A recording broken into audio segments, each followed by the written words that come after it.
Hello mages of all ages, welcome back to some more Mage Wars. Today we are using the replay system instead of commenting while we're playing. We'll try that out, see how it goes. It should be a little bit easier for me to manage this part here and instead of, well, doing the post-editing. And so, I've also had a problem with my Mage Wars videos. I don't know, the keen viewer may notice that there's no intro music at the start of this video, which all of my previous Mage Wars videos have been flagged for copyright claims because of that little piece of music that I play in the start of them. So they've done that retroactively. I don't know why. It's a very short clip of a free piece of music that I found on the internet, like way back when I started doing my videos. I thought it was cool.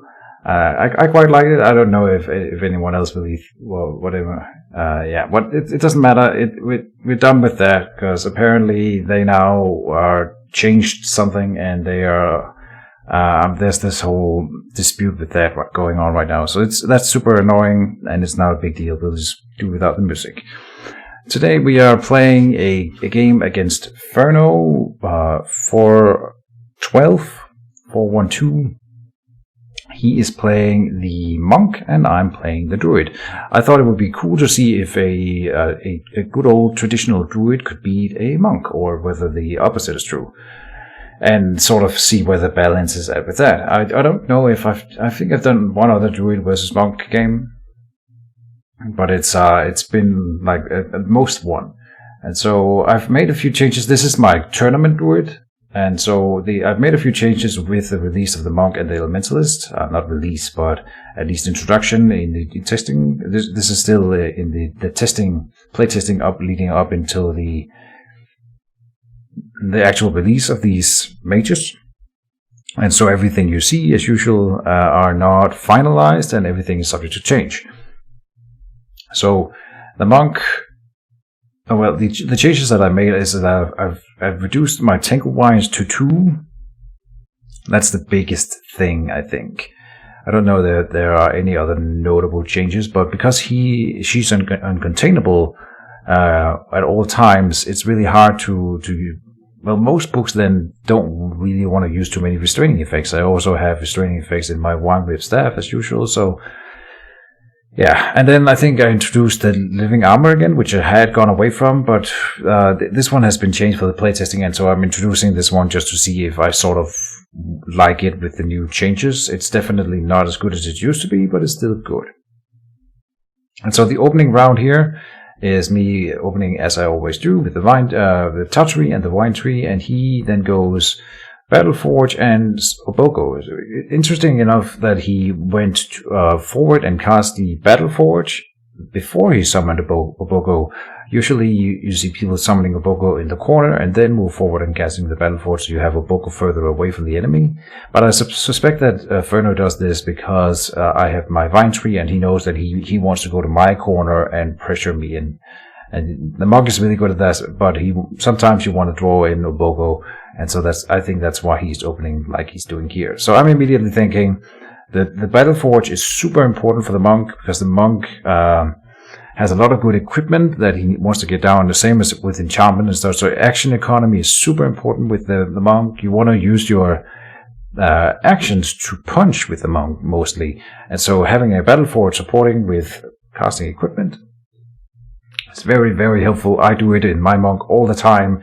And so my first instinct here is to remove the Battleforge. We are going to be casting a Hawkeye on the Mage and then doing the Swell on the Battleforge. This has a chance to immediately destroy the Battleforge, or if not, then I can at least almost certainly destroy the next turn with either the Reclamation or another Swell.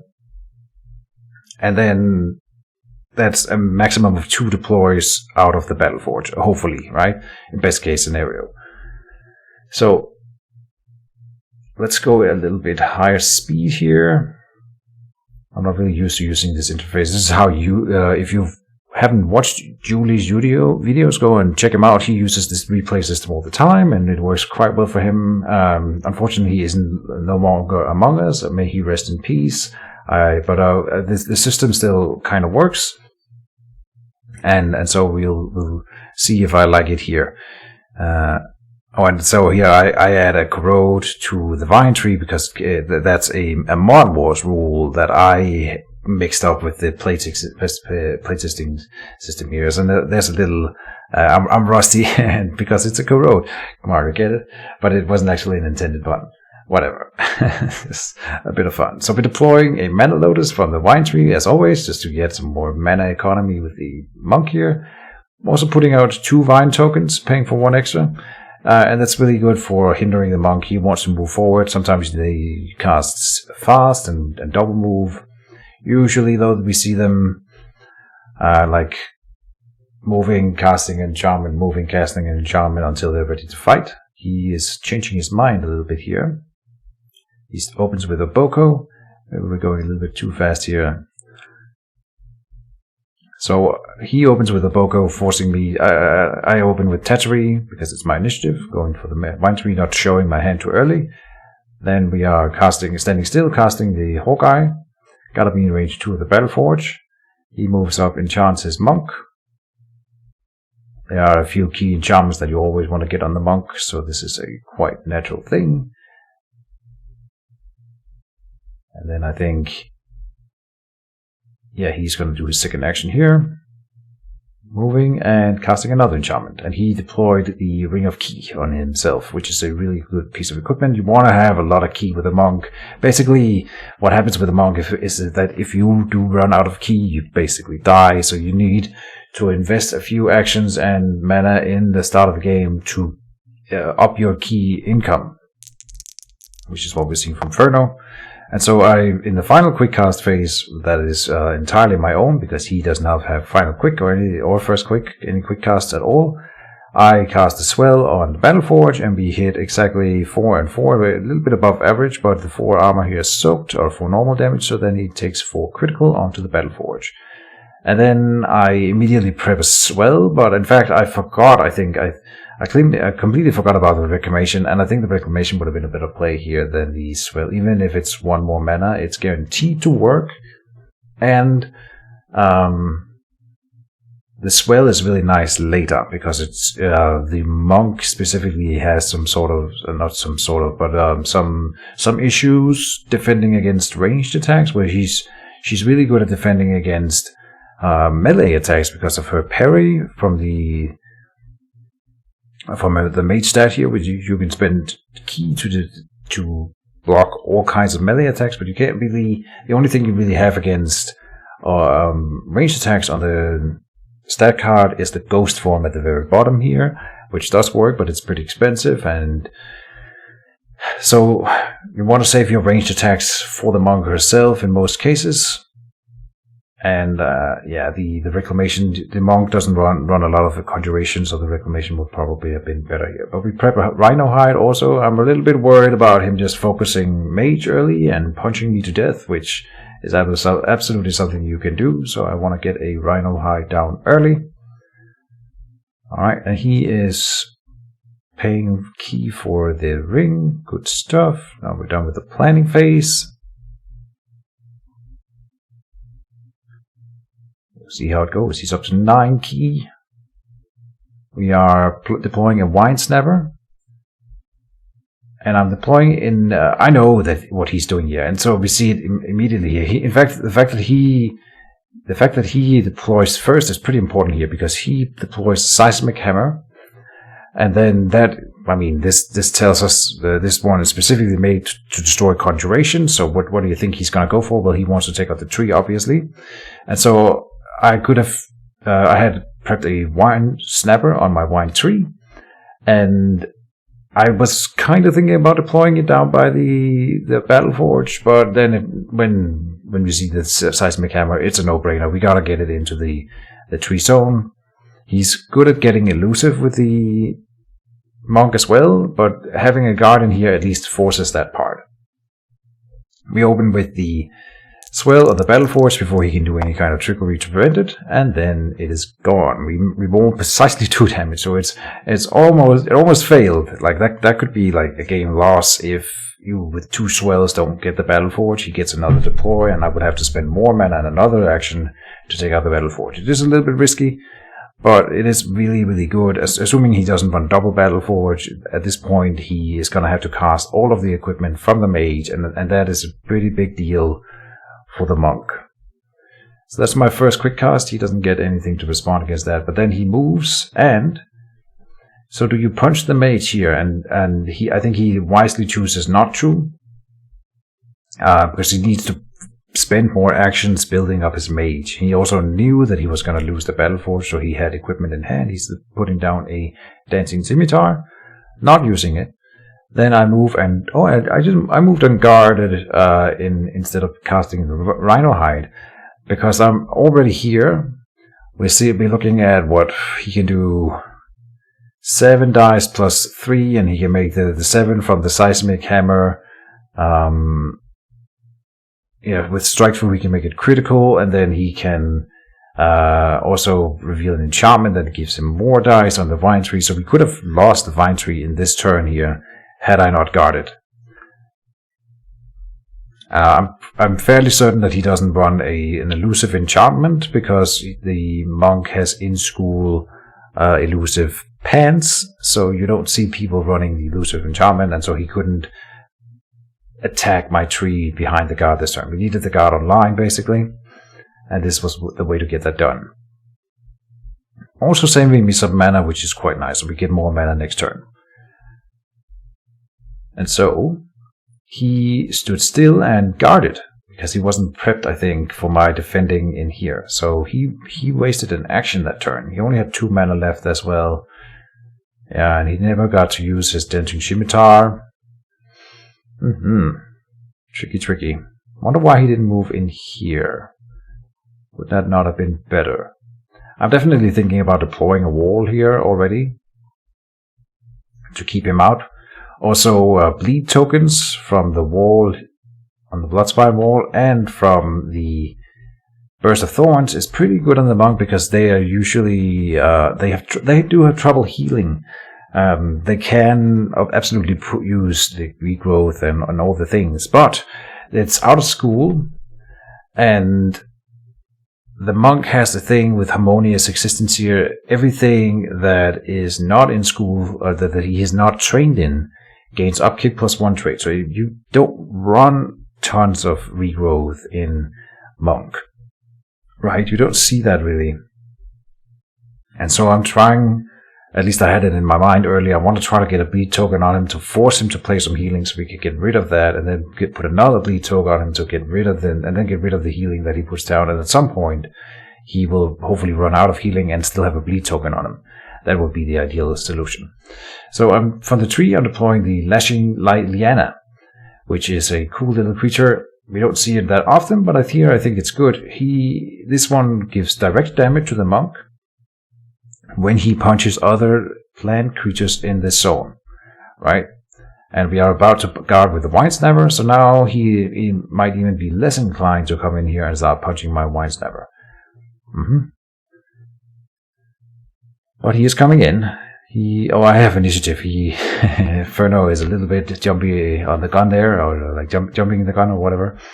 And Tatsuri is adding mana to the tree. We are worried about him doing the Monk's in-school area attack, of course. But I was hoping that he wasn't going to do it this turn. In fact, I don't think he could have... Oh, no, he did have the mana, but now he doesn't.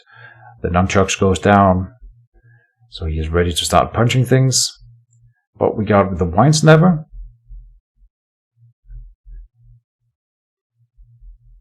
And then Monk spends Action Marker. Oh, no. Oboko goes first. And that forces me to use my Druid's action, so she's not guarding anymore. We had Rhino Hide and Crumble in hand, right? I'm gonna get rid of this Seismic Hammer. It's just, right now I have an action advantage every turn by having a spawn point down, and he doesn't. So if I take out an equipment from him, he will need to spend an action, where I have 3 actions each turn. He only has 2, and he wants to use these actions to punch stuff as well. So taking out one of the equipments here feels like a pretty good trade for me. And then I enchanted myself with the Rhino Hide. He chose to guard again, saving the mana, and he wants to use the scimitar here, which is fine. He will be, there's only going to be one target, that's the White Snapper. And so when he's not, he moved in, and then he cast the nunchucks, then he chooses not to punch the White Snapper, right? So right now we're looking at a monk just standing still in my zone. What do you think he's going to do? Well, of course, he is going to use his area attack next turn.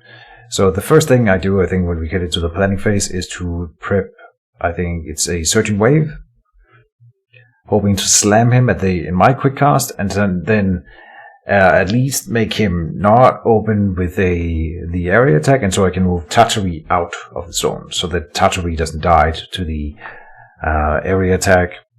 The rest has a lot of regen, so most of the creatures in here can tank a little bit of damage. Tatari, though, we need to get her out, or him, or whatever. I guess it's, I'm gonna go with male. He can get out. If I slam him first, he shouldn't use the area attack. And so I think I've already played the Searching Wave here, indeed. I don't know, we can't see Furno's card here now. That's fine. That's basically how it usually is. And so the White Snapper will regenerate down to 8 damage total, or 8 life. 2 damage taken, 8 life remaining. Lashing Liana has 6. They should survive the area attack, so does the tree and myself. Speed it up a bit. As we're going through the upkeep phase here, and the planning. Looks like we are ready. We can go to speed 5 until something happens. I'm deploying the Raptor Vine, and in anticipation of seeing the area attack in here, I'm moving the Raptor Vine over so that it's not in the zone with the monk. Oh, then we hit him with the Searching Wave, and it does get the slam, also good damage, so this was a nice little roll. Slam being important because then he's dazed, and if you do an area attack while dazed, you do have to roll for the entire attack, just one roll. And so the monk opens the round, he does have initiative. And you really gotta use this, having this quick cast marker advantage over the monk is a big deal. That's the whole concept around the monk, is that she doesn't get that one, and so you need to really use the fact that you have that advantage against her. Like applying daze and stuns before she gets the first action where you anticipate a bad attack. And so I was now we've been over my anticipations of this attack here, and then he still plays the Telekinetic Burst. And so arguably a bad move, I'm going to say it, but it's a very risky move. I also call it a brave move here. Furno knows what he's doing. He knows that he's pressured here, and he knows that if he rolls the daze and makes the daze, then it's a big, big advantage to him, right? So he goes for it. He puts down the area attack, and we have some problems with the automation here. And I ask him to manual it, because I generally prefer it, but it just makes it's easier to see. I think actually Sharkbait has made the area attacks work really well in the module, so in most cases you can automate it, but I just prefer it's easier to see what's going on. So he rolls the daze and he misses it. So big loss for Furno here. He loses the mana, he loses the spell, he loses the action to the daze marker. Yeah, I would not have done it in his place. He could have just melee attacked something or cast another spell first and then done the area attack. I don't remember what his other spell is if we ever see it. So I'm very, very curious to see what that is if we ever learn. And so here it's my turn. Then I'm attacking with the Lashing Diana here. I don't want to guard with it because it doesn't have a lot of health. And it rolls and does 1 damage to the monk. But then he is gonna, follow up. Yeah, spends 2 ki, which is has increased in cost recently. So now it's 2 ki instead of 1 ki per counter attack, which is a little bit more balanced. I think it's a good point for it to be at. He's boosting it with nunchucks, and all of that should be automated. But I think he realizes that after.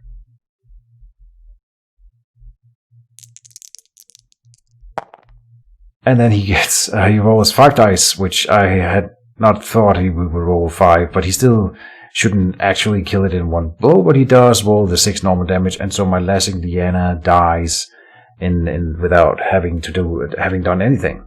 So that was really unfortunate. That's not at all what I had anticipated from that attack here. Then I should have thought that through, him going to... Yeah, because of he also revealed the Martial Mastery in here, which gives him an additional attack die. Pretty rough for me, losing the Lashing Liana like that. He does still take the 2 damage from it. The little ability that it has. But 8 mana for dealing 3 damage to the monk, and well, I didn't even soak an action, like he just paid 2 key to counter-strike. So that was just bad and bad, for sure. Then I move over here, again moving out of... I'm assuming another area attack is going to come next turn. I put down the healing tree and heal my Vine Snapper, making it so that this is still a really good defensive zone for the Vine Tree. He doesn't want to punch this Vine Snapper, and if I ever move my Druid in here again, she can heal by the healing tree. It should be just good, and I'm anticipating an attack on the Raptor Vine, and so next turn it could move in here when I have initiative and heal by the healing tree. So he goes for it, comes in with a Battle Meditation, which gives him extra key. He punches it, and with 5 dice, he rolls 9 damage. And he's got the Dancing Scimitar to follow up. So I guess I knew he was going to come in with 8 dice. And then I was really hoping that my Raptor Wine would live, but it didn't. So despite him losing that area attack, he still got my Lashing Liana and a Raptor Wine in one turn with two rolls here. That was really, really bad. So good and bad turn. Really, really interesting outcome. Not what I had anticipated. I thought after that area attack failed, that like this is just gonna go my way, no problem. And then he one-shots my little Raptor Wine. Oh well. So we're deploying what? We're putting down the Ethereum. I should have put out the Ethereum Life Tree earlier. It's always tricky. I was really hoping we had one more turn before I would need it, but clearly not. I should have gone down 1 turn earlier. Then there wouldn't have been any Raptor Wine. So maybe we should have cast the Ethereum Life Tree instead of the Raptor Wine. That's what I should have done, I think. It is unfortunate. It would have made the Lashing Liana survive. It would not have made the Raptor Wine survive. He did 13 damage to it, but that's a fluke, right? He rolled 9 with 5 dice. You can't really account for that. It should have survived, and especially if the Ethereal Life Tree are down. And then I'm putting down Bear Strength on, going to put that on my Mage, so that I can punch his Mage. Start like, he can do a lot of stuff with key to prevent damage.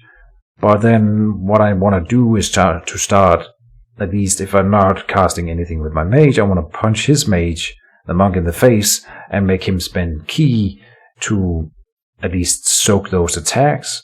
That's a good way to keep his key down. Well, at least in theory. And we're putting a Thorn Lasher on the Vine Tree here. Indeed. Let's go up to speed 5. But he's already at 23 key, which is pretty high. I've been pretty slow. That's the Druid way, is being pretty slow. And against the monk, that's actually kind of dangerous because the key builds up. And so I open with an attack on the monk. And of course, I don't reveal the Bear Strength right away. And he pays to parry it, which is what, 3 key? Yeah, parry is 3 key. So then it's just no damage. And then we soak 3 key, sure. And then he punches me back, rolling 4 damage. And I reveal my Rhino Hide. So I'm taking 2 here, and he's up to 6 after the previous round. So I'm leading in damage, and I can regenerate right with my Vine Tree, and he does not heal. So I still feel like I'm on top of this game. We've got an extra action every turn. It's looking good. I have armor, he doesn't. But you shouldn't never underestimate the monk. The monk is really tricky. And so Tatari is putting mana on the Vine Tree.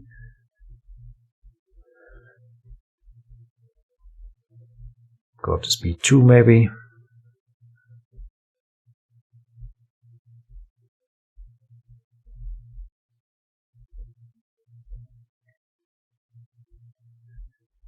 Then we see the illusory leggings go down.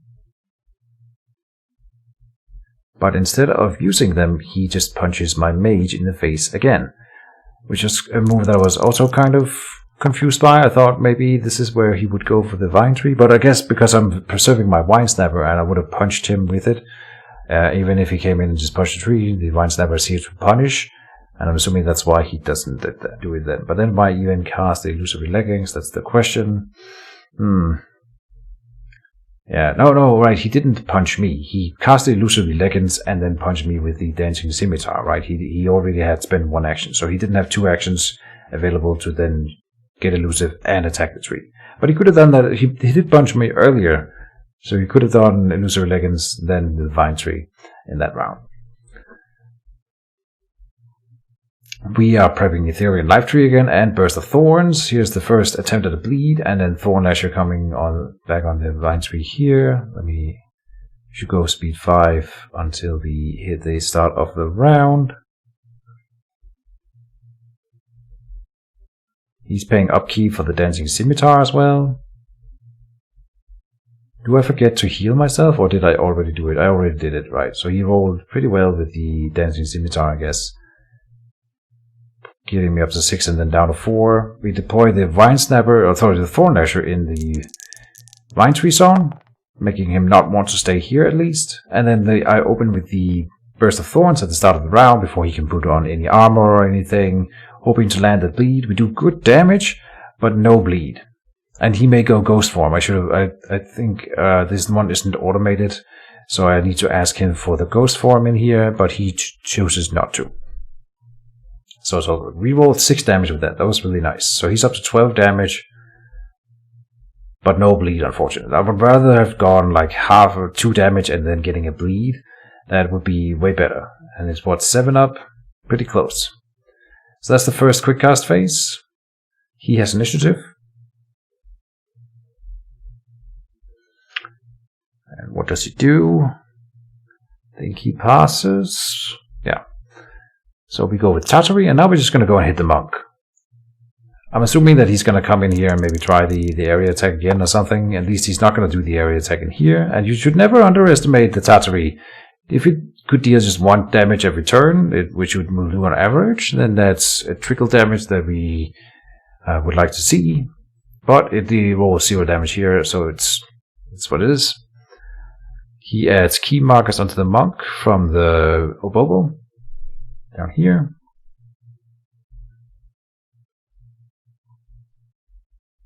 Then my Druid is walking away from him, and we are going to put the Ethereal Life Tree up in the corner here. Away from him, away from the Vine Tree. If he goes for the Ethereal Life Tree, which I was kind of expecting him to, at least if I put it here, I think he would, or here. But over here, it's farther away from the Vine Tree, so if he goes for it, at least he would have to walk back, right? And so we gain a little bit of a breather. He then plays down the Soul Reaper, which is really, really cool. I like to think that I'm the one that started this trend, at least that I'm the first one that I saw doing it. But now Ferno is doing it too, which is really cool. And I think it's a super good piece of equipment for the monk. You want to punch all the time, and so you get Vampiric on every strike. And of course you take a little bit of damage. He takes 3 damage for just putting it down, but then he punches me with it. And he rolls another super good roll, doing 10 damage.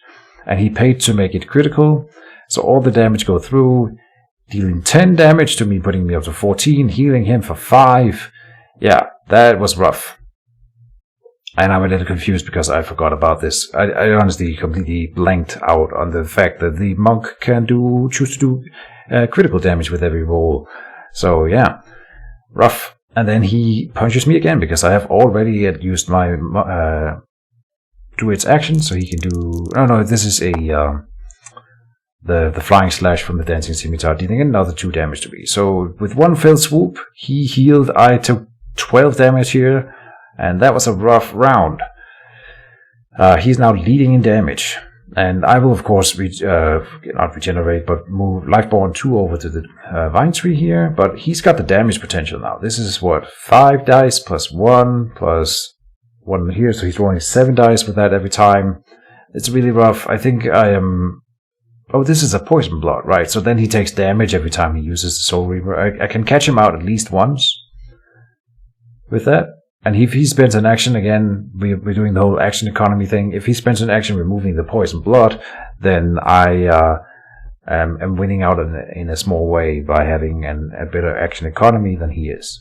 So that's the idea behind this. Also hoping that he would punch me with the Soul Reaper, and then he will take damage, but he doesn't get the Vampiric off of it, so he will be punishing himself. And if I can keep healing the damage and tanking through it, then it's fine, in theory. We go into deployment phase. I have a Thorn Lasher on here, but I don't think I end up using it. And we also had a Gate of Toughness in hand, right? For more armor and a little bit of extra health. Even if he does strike through every turn, which he really can't, but he can do it for a while because he's 26 key right now, then it's still good to have armor for attack spells that might go down, and the Flying Slash over here, and in case he does give me a Rust or something. And he brings up a good point here, which is the elusive from the pants does not work on the Vine tokens. In fact, the Vine tokens are really good against the monk because they like running all over the place, and this makes them slower. So I move, and I put down my Gate of Toughness, and in here, now I'm threatening, if he comes in here with his monk, then I have the Thorn Lasher and the Vine Snapper combo to threaten him with, which is quite nice.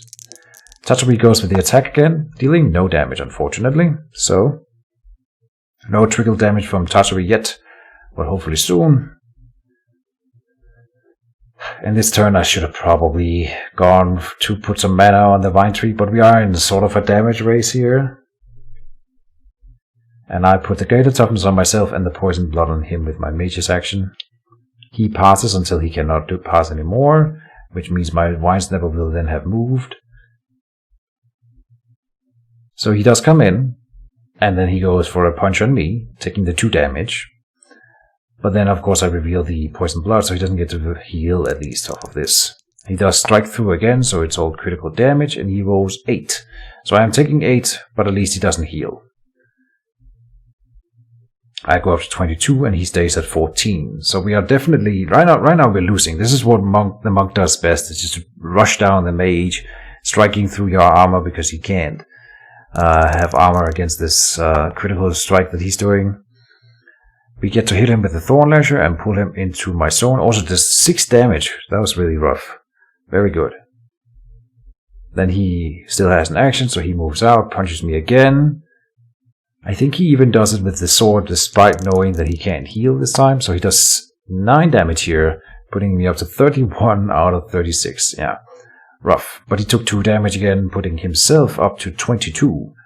The 6 damage from the Thorn Lasher was really incredibly good. And then the Flying Slash from the Dancing Scimitar will follow up and deal 0 damage. Okay. Put it up to some high speeds here as we go through the round.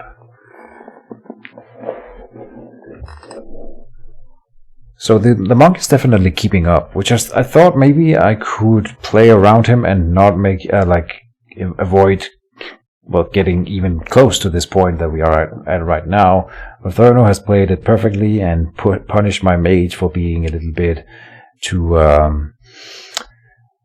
not aggressive, but I just walked around not really caring about him punching me, and it ended up, in this case, he just went for my face, and in 2 rounds he got me from 4 damage down up to the 31, right? So I put down a Dense Fog. This is gonna buy me another turn, and I have a Barkskin in hand, so I can Life Bond 1 turn and do Barkskin, healing for a total of 4, while he won't be able to damage me this turn. The Dense Fog in the Druid book, I only run 1, but it's always there to just buy another round. I say, wait, I forget why. What am I doing here? Because I didn't pay upkeep for the Poison Blood. When the monk uses a sword or any equipment or an enchantment outside of his trained schools, then they have to pay upkeep, and this part is automated. But not when the opponent casts on stuff. It's covered by the Harmonious Existence over here. You do have to pay for putting stuff onto the monk as well. So I'm paying for this Poison Blood, and then I do it here because I didn't know that I had to do it manually. Tatsuri comes in and can't attack because of the Dense Fog, right? Everyone passes.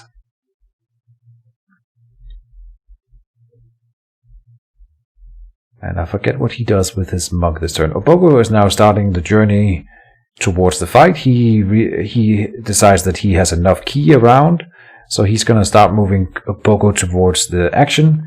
And then that pays off the initial move that he did in the first turn, moving up and placing Obogo here. If Obogo had been back here, it would have taken him in yet another turn to arrive at the action. So good play by Ferno there for sure. I enchant myself. We can still target themselves in the dense fog, and I give myself the barkskin. And I think the monk ends up not doing anything at all. So we bought an entire extra turn here, where he didn't really get anything, and I got to regenerate at the start of this turn, and then we're doing it again in this turn, also revealing the barkskin for a total of 4 regeneration, putting me down to 25, while he stays at 22. So let's go up to speed 10 here while we wait for the planning phase. I'm putting a Thorn Lasher on the Wine Tree, Dissolve, and Wall of Thorns comes down. So I'm deploying a Wine token onto Obogo so that he can't double move up here, just to keep him slow and out of the action for a little while. No Thorn Lasher.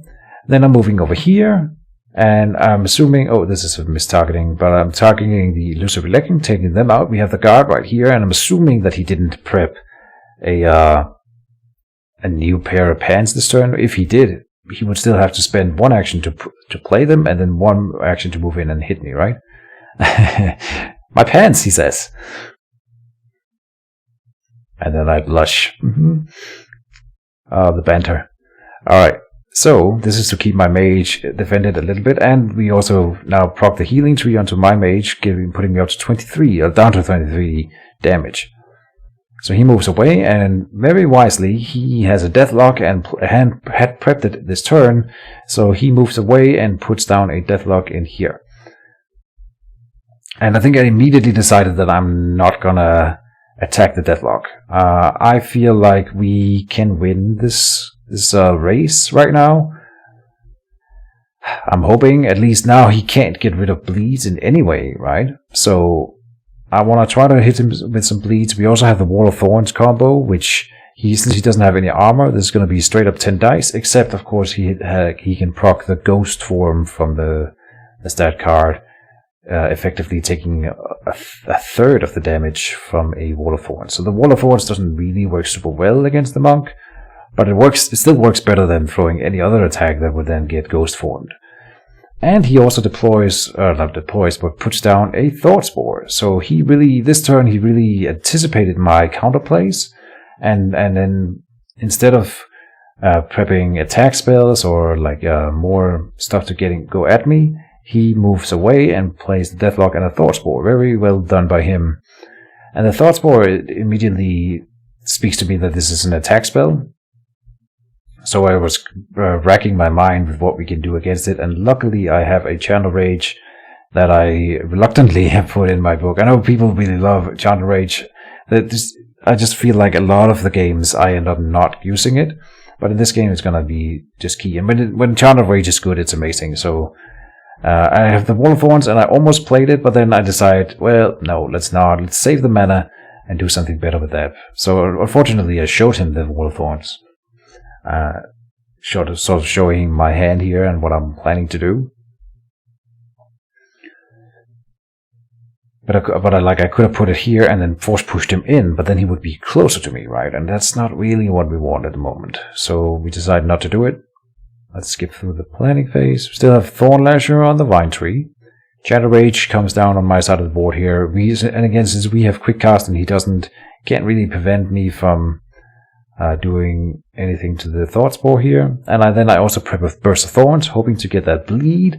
Now that he guaranteed cannot get rid of the bleed tokens, he is basically got double finite life right now. He's not going to get rid of the bleed. If I can land the bleed on him, it would be amazing. And I do choose not to pay the upkeep for my Barkskin, because we are not regenerating anymore, so paying the upkeep for that, it seems kind of silly. It would help against attack spells, of course. Right now I am at what? 2 armor plus Gator Toughness, so 3 in total. And we saw him switch into Thought Spores here, which basically, what else could it be other than an attack spell on here? I don't have any equipment, so it's not like a Dissolve or anything, and it could be a Dispel, but it's probably not. So I put down the Channel Rage on the Thought Spore, give the Hate token to the Wine Snapper in here, and I'll do that in the quick cast phase before he can act. And then it is the Monk's initiative.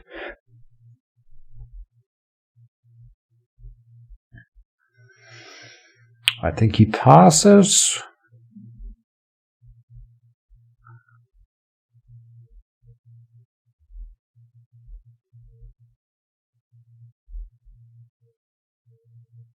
Oh, and I pay the upkeep for the Poison Blood this turn. I was not entirely sure that I wouldn't destroy the Deadlock. I do have Reclamation, and I could deploy creatures in here, right? So I have the option of destroying the Deadlock, but I'm not sure I would.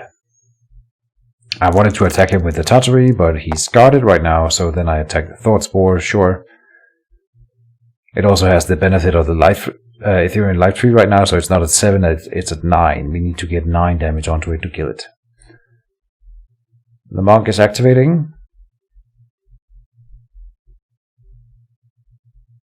Oh, but he's going for a Boko instead. The Boko moves closer and takes out a Wine token here. At this point, I think he's just ready to throw in a Boko and make him, just sacrifice himself into me and try to maybe destroy one of my creatures, or just pressure with a Boko instead of using him for key. He's got plenty of key.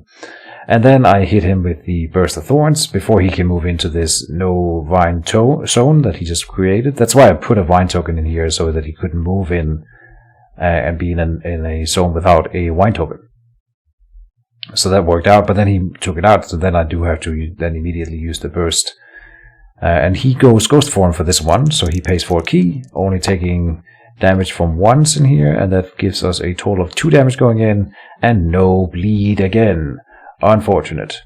So, that's what it is. We see an Acid Ball hit me in the face, so he is switching to attack spells at this point, which is really cool to see that he's got that backup plan of...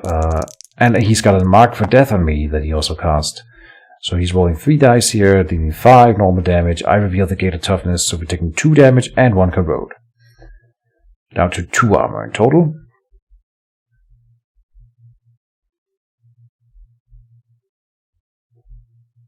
I was looking at the healing tree here, but of course we can't use it because he's got the Deadlock down. I would be healing 6 life in every turn here if he didn't have the Deadlock on the board, so him playing that is a very, very a wise decision having that in the book. The Thought Spore is forced to double move up into here because Tattery isn't he's a pest he can't hinder. And the Thorn Lasher then strikes the Thought Spore, dealing a total of 3 damage. And so I actually forgot about the Ethereal Life Tree here. I thought he was only at 3 health. And so next turn you will see me be a little bit frivolous with my moves and thinking that the attack from the Thought Spore here will be... He's going to have to attack into the Wine Snapper. And then the Wine Snapper will counter-strike. And I was thinking with 4 dice, it's almost guaranteed that the Thought Spore dies. But that's not the case. And also to make sure that we get that counter-strike, I don't want Boko to strike my Wine Snapper. So he is getting a Tangle Wine, just keeping him out of the zone here. And that also makes it easier for my creatures to hit him. Well, that's going to be the Thorn Lasher can hit him from here, right?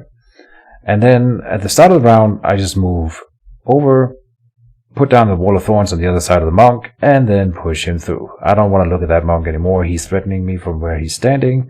Let's get him away, push him through a Wall of Thorns, and see how much damage we could do. And so, of course, he's going to proc the Ghost Form here. It's the only thing that really makes sense. Because if he... Basically, Wall of Thorns would kill him if he didn't use the Ghost Form, right? Because he's got, 25 damage out of 34. That's 10, and it's 10 damage on average, I think. isn't it? Yeah, it is. So at that point, it's 3.33 average damage, which means 3 with the 10 dice. So we roll them. He's using the Ghost Form. This also makes it so that if he had prepped double hurl boulders this turn, he can't hit me with both. He can't move, get elusive, and then go in and punch me. It just puts him at a really good distance from me. Walls in general are really good against the monk, because he doesn't want to spend actions taking them down usually. And we roll the attack dice. I actually roll really high, but that means that there's a lot of 2s in here, and we only get 1 damage. So that's pretty unfortunate for a Wall of Thorns combo. Putting him up to 26. Tatari goes in, and at this point he's so scared of that little trickle damage that he is using Ki to parry Tatari. So Tatari is now soaking, 3 Ki in here? Perfect. That's honestly amazing. Obogo's trying to punch the Tanglewine in here to get free. Dealing 3 damage to the Tanglewine. It also has extra health for the Light Tree, so there's gonna take him a while to get out of here. And then I make the misplay. I attack the Thorn with the Thorn Lasher. I attack Obogo here, and we hit and do a little bit of damage. But I really needed that on the Thought Spore.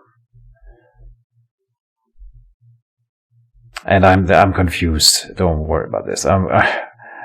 Because he's got a 7-up defense, and then he rolls 5. So I'm like, well, restraining is -2, so it's 5 up. No, it's the other way up. It's 9. It's 9 up defense then when he's restrained. Keejchen is rusty. Oh, I'm confused. All right, then the monk is activating. Trying to double move, but he can't. He is hindered. Then he moves to the other side. I activate the Wine Snapper and Regard, and then he's got a Hurl Meteorite planned. I thought here I thought I was safe, but he managed to land a Meteorite on me, and he low rolls this one, only rolling 7.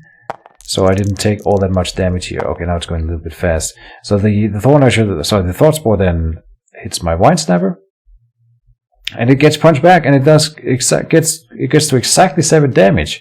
But just before he landed that damage, I realized the life tree was online, and then he doesn't lose it. So, yeah. Had I attacked it with the Thought Spore, it would have been dead by then, right? Now it's at 7 damage out of 9. And we actually see here that it's a Hurl Boulder, which I didn't actually catch that in game, but it doesn't matter. I knew that, or had a very strong feeling that was an attack spell, and so not attacking it with a Thought Spore, a Thorn Lasher onto the Thought Spore here means that next turn it forces my hand. I'm gonna end up throwing a spray of barbs at the Thought Spore as my first action, basically losing me an action and 4 mana for an attack that went on Obogo, who's pacified. Could have just attacked the freaking Thought Spore and locked it down. Big misplay by me here, because every action at this point in the game really counts. I'm also prepping Living Armor to stay alive, but I'm gonna have to open the Sprayer Barbs onto the Thought Spore. And yeah, since it has Hurl Boulder, right, it's almost a must. On the Vine Tree, we see the Bloodspine Wall, which I'm going to deploy in front of the monk here. So he moved to this side, indicating that he's going to try to come this way around the wall. So I'm just going to put a wall in between here and block his move even further, and then move to the other side, using the wall to zone out the monk. And maybe I should run another Force Push in this deck. I don't, but maybe I really shouldn't, right? First quick cast phase, then I am using the Sprayer Barbs on the Thought Spore here. And it does go down. I get a total of 5 dice, so it's almost guaranteed. And so it doesn't get to do its thing, but I didn't... Yeah, I could have cast something other than that Sprayer Barb this turn had I not done it like that. Unfortunate, but it is what it is. Then Obogo is attacking the Bloodspine Wall, but doesn't quite kill it. Tatari will come in and then try to hit the monk again, and then he ends up being parried. So another 3 ki spent by the monk here on a little Tatari. That's great. He says pass. Guarding with Wine Snapper in here. He says pass. Then I think oh no, my mage goes. Move to the side. And I hope I'm casting... Oh, I have a Searching Wave in hand, right. Huh. I think... oh, right, in case he wanted to walk through the wall, I wanted to have a Searching Wave to push him back through. And that's why we prepped the Searching Wave. Which is very unlikely to happen, but it could happen, right? And so that would have been the counterplay to him just walking through the wall and trying to rush me.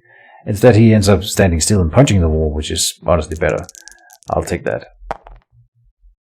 Because the chances of the pushing here is very, very, very low. So, but I guess he also doesn't want to bleed because of the finite life. So maybe I should have anticipated him. So I'm just going to run to the other corner. I think time is on my side here. I'm getting trickle damage on him by deploying stuff in front of him and stuff like that. And he played the force push, so he moved up, force pushed himself over here. This is really risky. I didn't really notice that at the time.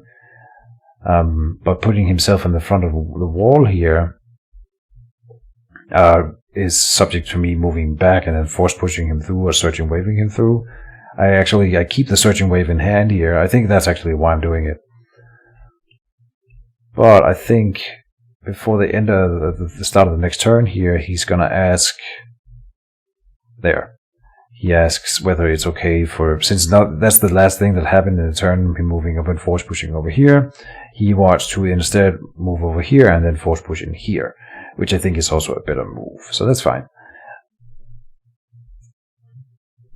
And he's trying to get at my mage, obviously. And now he's not next to the Wall of Thorns. So this is a good play. Absolutely.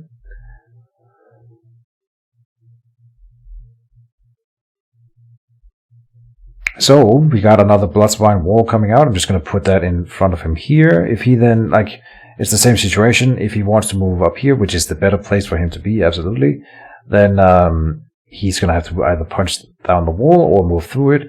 And if he moves to the side, well, he's still hindered, right? So it's going to be one move, get over here, and then I double move to this side, getting way out of dodge. So, that's how we're doing it right now. We're into the deployment phase. I have Living Armor and Spray of Barbs in hand.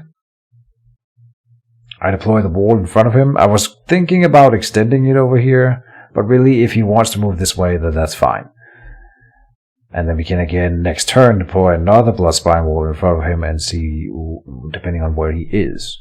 So, that was the deployment phase. Then I have first quick cast here, which I don't technically have to do when I have initiative. Then actions phase. I do have to get the Living Armor played, which I'm pretty sure I do here as the first thing, but I don't want to spend my action marker. So here comes the Living Armor as a quick cast, giving me another 2 armor. And then Tatari just goes and hits Oboko. I have also been transferring, by the way, or life bonding about 6 damage over to the Vine Tree, which is something you can still do when the final life is up, but the Vine Tree obviously doesn't regenerate anymore. It just gives me a little bit of extra health to tank the incoming damage. Oboko stands his ground inside the Tank of Wine. He moves, so Inferno chooses to just move through this Bloodspine wall. He's getting a little bit desperate. But here's a 5 damage hit from the wall. I think he went Ghost form against that, so it's only 1. But he got the bleed. He got the bleed this time, so that's really important. It's also a 5 up bleed here. Still gets the bleed, yeah. Because the Ghost form, while it works as if it's incorporeal, it isn't actually incorporeal. Yep. And then the monk is hitting me with an acid ball, dealing 1 damage and another corrode.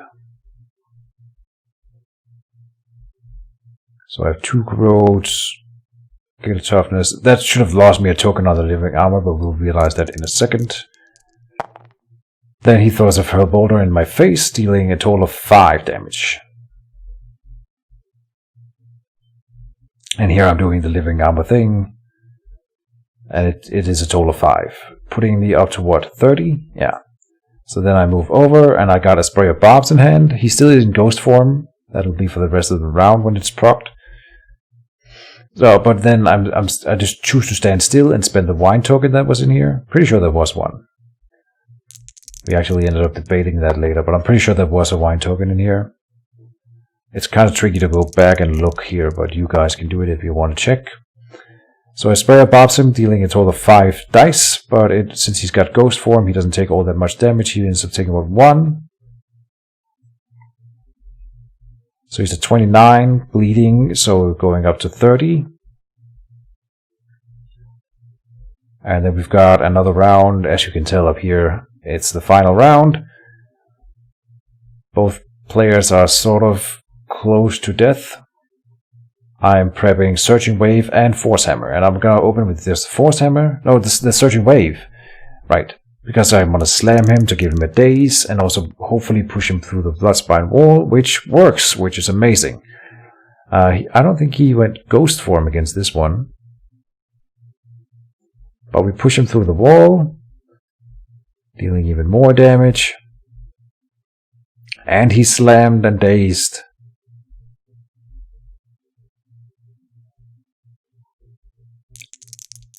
And then another good roll in here, and oh no, so he did go ghost form, so this does 0 damage, but it is another bleed, which means that he is dead in the upkeep phase.